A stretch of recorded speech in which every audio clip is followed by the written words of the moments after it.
Hello everyone, welcome to Kaizen Minds Academy. Improve daily, achieve greatly. Class 11th principles of accounting हम पढ़ रहे थे, जिसमें हमने बेसिक अकाउंटिंग असम्पशंस जो 3 होती हैं कर चुके थे. ठीक है, आज हमें अदर अकाउंटिंग प्रिंसिपल्स जो है टोटल 11 वो करने हैं. लेट्स सी कितने आज करते हैं हम. ठीक है, तो without any further delay let's begin.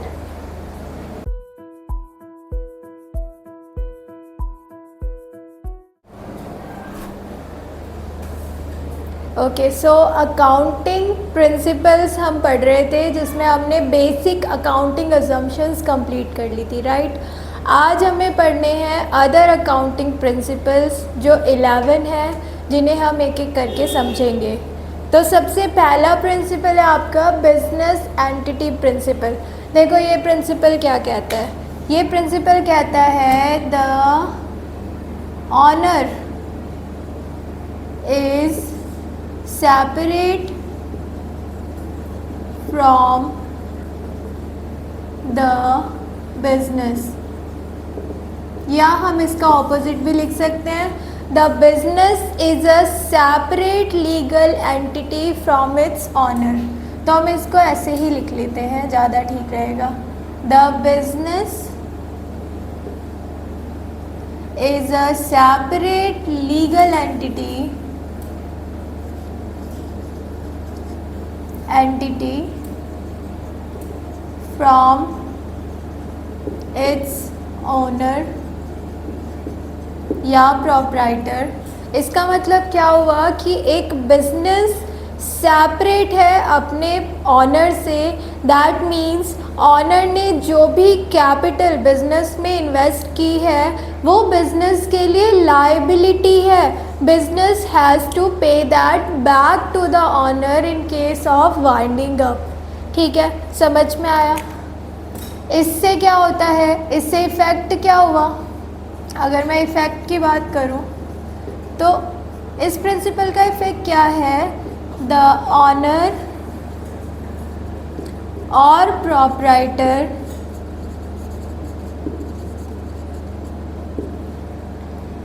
Is the outsider for business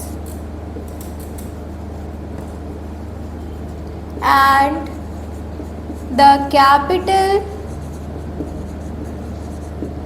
invested by him is treated as a liability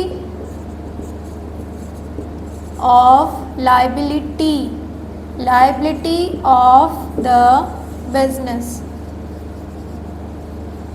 ठीक है, इसी की वजह से जब भी ऑनर कैपिटल इंट्रोड्यूस करता है तो उसे इस कैपिटल पे इंटरेस्ट ऑन कैपिटल मिलता है. कि अगर ऑनर इस कैपिटल को कहीं और इन्वेस्ट करता, सपोज़ अगर बैंक में एफडी लेता तो उसे उसके बदले इंटरेस्ट मिलता. तो ऐसे ही बिजनेस भी अपने ऑनर को इंटरेस्ट पे करता है, जिसे इंटरेस्ट ऑन कैपिटल बोलते हैं. और अगर ऑनर कभी भी ड्राइंग्स करता है तो ये ड्राइंग्स बिजनेस के लिए नुकसान है और ऑनर से इस पर इंटरेस्ट चार्ज किया जाता है. Interest on drawings. ठीक है, इंटरेस्ट ऑन ड्राइंग्स चार्ज किया जाता है. ऑनर के कैपिटल में से ये ड्राइंग्स माइनस होती है. अब ध्यान से सुनो बेटा, अगर ऐसा नहीं होता, बिजनेस और ऑनर सेपरेट नहीं होते तो क्या होता. बिजनेस के लॉसेस, बिजनेस के ड्रॉबैक्स किसको बियर करने पड़ते. सारे के सारे ऑनर को बियर करने पड़ते. ठीक है, बिजनेस के एक्सपेंसेस, बिजनेस की इनकम सेपरेटली पता नहीं चलती, सब कुछ ऑनर के थ्रू हो रहा होता. ठीक है, तो इसीलिए बिजनेस का सेपरेट लीगल एंटिटी होना बहुत ज़रूरी है. ठीक है, समझ में आ गया. नेक्स्ट है मनी मेजरमेंट प्रिंसिपल। ये क्या कहता है? All the transactions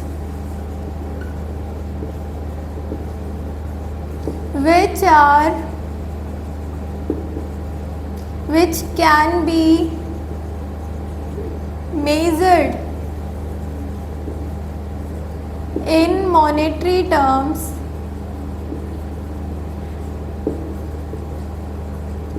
are recorded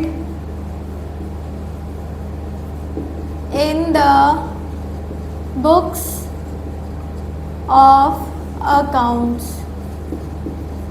or considered in the accounting।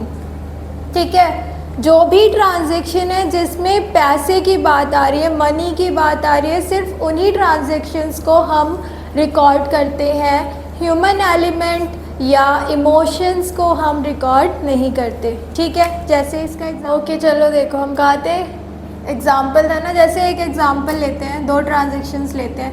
एक कैश नहीं लिख रही, सामने दिखाई दे रहा है। Okay, sold goods to MS brothers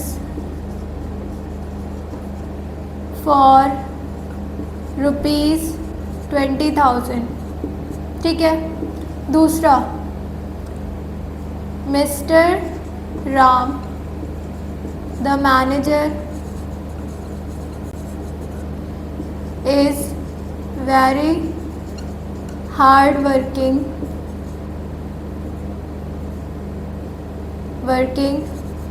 due to which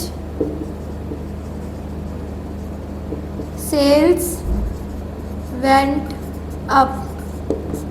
ठीक है, आपके सामने देखो दो ट्रांजैक्शंस है, दोनों ट्रांजैक्शन को ध्यान से देखो। पहला क्या है? Sold goods to MS brothers for 20,000, 20,000 रुपये के गुड्स हमने MS ब्रदर्स को बेच दिए। तो इसमें हमें साफ दिखाई दे रहा है कि मनी की बात हो रही है, पैसों की बात हो रही है। तो इस ट्रांजैक्शन को तो हम रिकॉर्ड कर लेंगे। बट इस ट्रांजैक्शन में देखो, मिस्टर राम जो मैनेजर है उनके हार्ड वर्किंग होने की वजह से सेल्स इंक्रीज हो गई।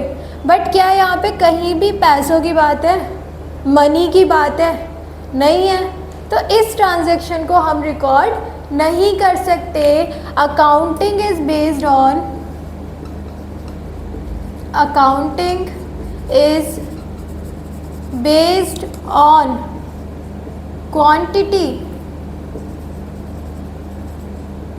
क्वांटिटेटिव या क्वांटिटी ही लिखो, quantity rather than quality. Accounting जो है वो सोलिली किस पर बेस्ड है? आपकी क्वांटिटी, पैसे, फाइनेंशियल ट्रांजैक्शन पे। उसके अलावा कोई भी ट्रांजैक्शन मैटर नहीं करती। बट इस टाइप की ट्रांजैक्शंस को हम कभी कभी फुट नोट में दिखाते हैं। जब हम फाइनल अकाउंट बनाते हैं ना, तो जो सिग्निफिकेंट ट्रांजैक्शन होती है इस टाइप की, उन्हें हम एंड में जब नोट्स टू अकाउंट बनाते हैं तो वहाँ हम शो कर देते हैं सिग्निफिकेंट ट्रांजैक्शंस लिख के। या अगर आपको याद हो तो मैंने आपको कंटिंजेंट लायबिलिटी बताया था, उसे भी हम कहाँ शो करते हैं? नोट्स टू अकाउंट में। ठीक है। थर्ड देखो, accounting period principle. As we know the business runs for a foreseeable period of time, है ना, कि कोई भी पर्सन अगर कोई बिजनेस स्टार्ट कर रहा है तो ऐसा तो नहीं है कि 1 साल के अंदर बंद कर देगा या 10 साल के अंदर बंद कर देगा। सब ने यही सोच के स्टार्ट किया होगा ना कि हम तो लंबे समय तक इस बिज़नेस को चलाएंगे। तो इस लंबे समय को हम क्या करते हैं? We divide the foreseeable period of business into small intervals,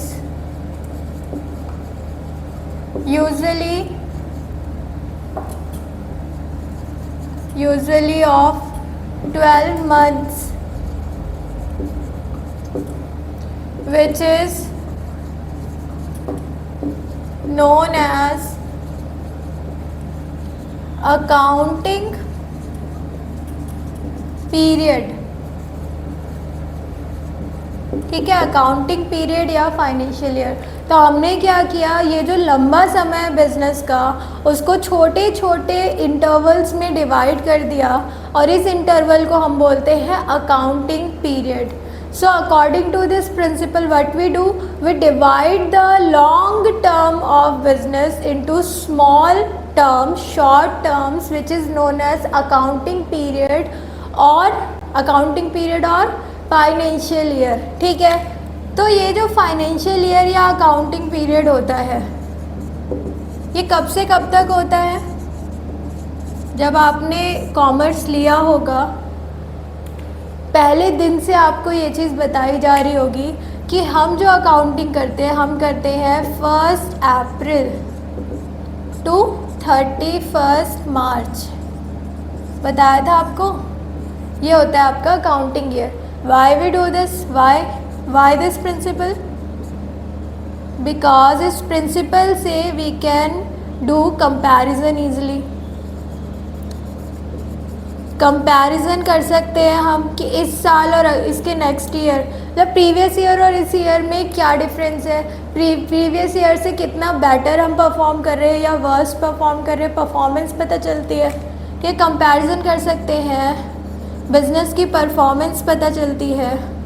ठीक है, लूप होल्स ढूंढ सकते हैं। ठीक है, अच्छा इस प्रिंसिपल का इफ़ेक्ट क्या है? इस प्रिंसिपल की वजह से क्या चेंजेस या क्या चीज़ें देखने को मिलती है आपको अकाउंटिंग में? तो बेटा the concept of clear, CLEAR, the concept of capital, liabilities, expenses, assets and revenue, ये जो कंसेप्ट है ये इस प्रिंसिपल की वजह से ही है। लाइबिलिटी में आप अगर शॉर्ट टर्म या current liability and non current liability अगर सुनते हो तो वो भी इसलिए सुन रहे हो क्योंकि हमने क्या किया, हमने छोटे छोटे इंटरवल में पीरियड को डिवाइड कर दिया। अब 12 मंथ्स, एक अकाउंटिंग ईयर के अंदर जो भी हमें पेमेंट करनी है वो हमारी करंट लाइबिलिटी हो गई। एक अकाउंटिंग ईयर से ज़्यादा जो पेमेंट करनी है वो हमारी कौन सी लाइबिलिटी हो गई? नॉन करंट लाइबिलिटी हो गई। Same goals for asset, same goals for revenue expenditure, revenue income, capital expenditure, capital income, है ना। तो ये सारा जो कंसेप्ट है ये कंसेप्ट इसी वजह से है क्योंकि ये प्रिंसिपल एग्जिस्ट करता है। ठीक है, समझ में आ गया। चलो नेक्स्ट देखते हैं। ओके देखो बेटा, सो फुल डिस्क्लोजर प्रिंसिपल क्या? There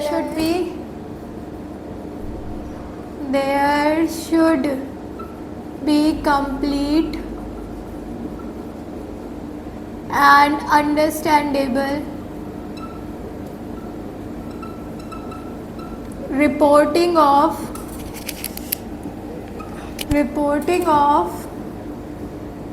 economic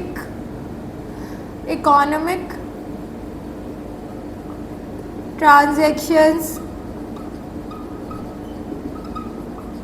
or events in financial statements।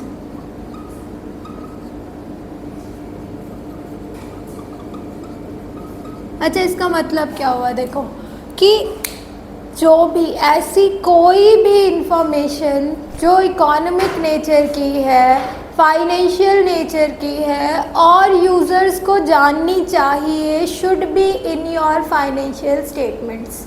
ठीक है, आपको छोटी से छोटी इंफॉर्मेशन, बड़ी से बड़ी इंफॉर्मेशन सब कुछ डिस्क्लोज करना है in your financial statements. For example, अगर बिजनेस में आपने स्टेशनरी ख़रीदा है for office work, you have to disclose that as well. ठीक है, बड़े डिसीज़न या बड़े खर्चे ही नहीं, आपको छोटे एक्सपेंसेस, छोटे डिसीजंस भी डिस्क्लोज करने हैं। This is what is full disclosure principle. ठीक है, जैसे इसका एग्जाम्पल ले लो, मैंने आपको कंटिंजेंट लायबिलिटी बताया था, अगर आप बच्चों को याद हो तो। कंटिंजेंट लायबिलिटी पॉसिबल लायबिलिटीज़ होती है, ऐसा नहीं है कि ये होंगी ही होंगी, इनके होने के chances depend on the certain situation और इवेंट, ठीक है। तो इस टाइप की liabilities are shown in the notes to accounts. ऐसा नहीं है आप इन्हें छोड़ दोगे, you have to disclose them as well, ठीक है। उसके बाद नेक्स्ट है आपका बेटा जी मैटेरियलिटी प्रिंसिपल। मैटेरियलिटी प्रिंसिपल क्या होता है? एन आइटम ट्रांजैक्शन और event which may affect the decisions of users of accounting information। चलो नीचे लिखते हो, accounting information shall be disclosed in financial statements, ठीक है। इसका मतलब क्या हो गया और ये फुल डिस्क्लोजर से कैसे डिफरेंट है? मटेरियलिटी प्रिंसिपल ये कहता है कि जो भी इम्पॉर्टेंट इंफॉर्मेशन है जिससे यूज़र्स के डिसीज़न पे फ़र्क पड़ सकता है वो फाइनेंशियल स्टेटमेंट में होनी ही चाहिए, ठीक है। चलो एक एग्ज़ाम्पल लेते हैं। फॉर एग्ज़ाम्पल एक मीटिंग हुई, ठीक है। उस मीटिंग में टी एंड स्नैक्स मंगाया, ठीक है तो वो एक्सपेंस है, तो वो बिज़नेस का एक्सपेंस। बट क्या उस टी एंड स्नैक एक्सपेंस से किसी भी यूज़र के डिसीज़न पे कोई फ़र्क पड़ेगा? जैसे एज अ फॉर एग्ज़ाम्पल मैं एक इन्वेस्टर हूँ, मुझे इस कंपनी में इन्वेस्ट करना है, तो मुझे इस चीज़ से फ़र्क पड़ेगा क्या कि वो मीटिंग में कितना टी एंड स्नैक्स खा ले रहे हैं? या मुझे इस चीज़ से फ़र्क पड़ेगा कि बिज़नेस ने मीटिंग में डिसाइड किया कि they will be launching a new product. दोनों में से किसकी वेटेज ज़्यादा है, किसकी इम्पोर्टेंस ज़्यादा है? ऑब्वियसली जो न्यू प्रोडक्ट लॉन्च हो रहा है ना। तो मटेरियलिटी प्रिंसिपल ये कहता है कि जो भी मटेरियल इन्फॉर्मेशन है, इम्पॉर्टेंट इन्फॉर्मेशन है, सिग्निफिकेंट इन्फॉर्मेशन है, वो हमें फाइनेंशियल स्टेटमेंट्स में शो करनी चाहिए। फुल डिस्क्लोजर प्रिंसिपल ये कहता है कि सारी इन्फॉर्मेशन जो भी फाइनेंशियल नेचर की है वो हमें फाइनेंशियल स्टेटमेंट में शो करनी चाहिए। तो कोई भी बिजनेस ये दोनों प्रिंसिपल साथ में फॉलो नहीं करता, ये वाला प्रिंसिपल फॉलो करते हैं, ठीक है। तो इसका एग्जांपल अगर हम ले तो an investor the information regarding fall in sales due to breakage of machinery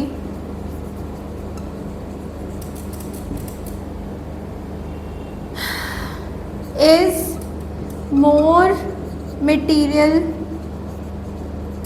information than amount spent on tea and snacks, ठीक है। और इसी वजह से एक और एग्जांपल लेते हैं, द पैटी मतलब छोटे मोटे एक्सपेंसेस आर shown as